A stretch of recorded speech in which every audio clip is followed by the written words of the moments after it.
ప్రియులరా, ఈ దినముల్లో చదువుండి అంధులైపోతున్నారు, వాక్యం తెలిసి అంధులైపోతున్నారు, దేవుణ్ణి ఎరిగి అంధులైపోతున్నారు. దేవుణ్ణి చూసావా? సిలువలో నీ కోసం వేలాడుతున్న బలియాగమైపోయిన రక్షకుడిని చూసావా? నీ కొరకు గాయములు పొందిన దేవుణ్ణి చూసావా? నీ కొరకు కొరడా దెబ్బలతో చీల్చబడిన దేవుని శరీరమును చూసావా?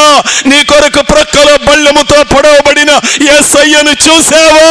అంటే ప్రజల దగ్గర నుండి వస్తున్న సమాధానం, నేను చూడలేదు, నేను చూడలేదు.